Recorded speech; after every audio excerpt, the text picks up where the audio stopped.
আমাদের হার্ট আসলে আমাদের বডির দারুণ একটা অর্গান। এই হার্টের মাধ্যমে অক্সিজেনযুক্ত রক্ত যেমন বডিতে যায়, ঠিক একইভাবে কার্বন ডাইঅক্সাইডযুক্ত রক্ত এবং ওয়েস্ট ম্যাটেরিয়ালগুলো আমাদের হার্টে চলে আসে।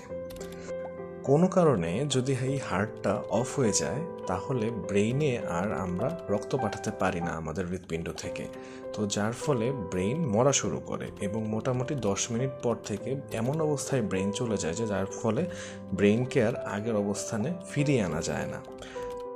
এ সময় আমাদের সিপিআর পারফর্ম করতে হয়। তো সিপিআর পারফর্ম করার জন্য আমাদের জানতে হয় যে কোথায় হৃৎপিণ্ডটা থাকে বা হার্টটা থাকে। এটা থাকে মূলত চেস্টের একদম সেন্ট্রালি।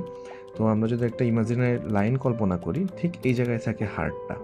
এরপর আমাদের এটার উপরে হাতটা ঠিক এভাবে প্লেস করে আমাদের সিপিআর দিতে হয়। তো এই যে সিপিআর দেওয়ার জন্য আমরা যখন পজিশনে গেলাম, আমাদের একটা জিনিস মাথায় রাখতে হবে যে সিপিআরের উদ্দেশ্য দুইটা। একটা হচ্ছে অক্সিজেনেটেড রক্ত বা ব্লাড ব্রেইনে পৌঁছানো এবং ডিঅক্সিজেনেটেড যুক্ত রক্ত বা কার্বন ডাইঅক্সাইড যুক্ত রক্ত হার্টে ব্যাক করে আনা। এই জিনিসটা করতে পারলেই আমরা মোটামুটি আমাদের হার্টকে কিছুক্ষণের জন্য নিজে থেকে কাজ করাতে পারবো। তো যদি আমরা সিপিআর দেওয়া শুরু করি তাহলে দেখি তাহলে কি হয়। এই যে এইভাবে আসলে সার্কুলেশনটা ডেভেলপ করে, রক্ত হার্ট থেকে ব্রেনে যাবে এবং বডির অন্যান্য রক্ত, এখানে যেটা ব্লু কালারে দেখানো হচ্ছে, সেটা হার্টে ব্যাক করবে। এভাবে আমরা সিপিআর বা কার্ডিও পালমোনারি রিসাসিটেশনটা করতে পারি। সো এইভাবে হচ্ছে আমরা একটা পেশেন্টকে যখন সিপিআর দিব, তো খেয়াল রাখতে হবে যে আমরা অবশ্যই যেন 2 ইঞ্চি নিচে নামাই চেস্ট ওয়ালটা চাপ দিয়ে।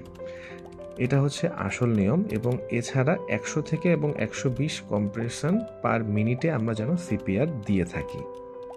আমরা যদি আমাদের হাত সরিয়ে নেই তাহলে কি হবে? তাহলে ব্রেইন আর অক্সিজেনযুক্ত রক্ত পাবে না, যার ফলে ব্রেইনের সেলুলার ড্যামেজ হবে এবং ব্যক্তিটি আস্তে আস্তে মৃত্যুর দিকে ঢলে পড়বে। সো সেক্ষেত্রে আমাদের অবশ্যই সিপিআর দিতে হবে। এখন যদি আমরা দেখি যে আমরা যদি খুব বেশি জোরে চাপ না দিই, তাহলে সেক্ষেত্রে কি হবে? সেক্ষেত্রে আসলে রক্ত ব্রেইন পর্যন্ত যাবেই না। আবার যদি এমন হয় খুব বেশি স্লো দিচ্ছি, তাহলে সেক্ষেত্রে কি হবে? একই অবস্থা হবে যে ঠিকমতো সিপিআর দেওয়া হবে না। আবার খুব বেশি ফাস্ট দিলে কি হবে? যে রক্তটা আসলে হার্টে ব্যাকই করতে পারবে না। সো আমাদের অ্যাপ্রোপ্রিয়েট ওয়েতেই আমাদের সিপিআরটা দিতে হবে, এতে করেই আমরা আমাদের কাঙ্ক্ষিত ফলাফলটা পাবো। আবার আমাদের এটাও মনে রাখতে হবে যে আমরা যেন চেস্ট ওয়ালটাকে প্রপারলি এক্সপান্ড করতে দেই, তাছাড়া কিন্তু রক্ত হার্টে পৌঁছাবেই না। সো এটাও একটা সমস্যা।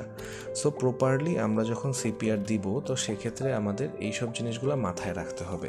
এবং এক্ষেত্রে রিবস বা বুকের হাড্ডি ভেঙে যাওয়ার কথা চিন্তা করলে চলবে না, কারণ আগে মানুষটাকে বাঁচাতে হবে। এরপরে যদি বুকের হাড্ডি ভেঙেও যায় সমস্যা নাই, কারণ তাতে করে আমরা পরবর্তীতে সেটা ট্রিটমেন্ট করাতে পারবো।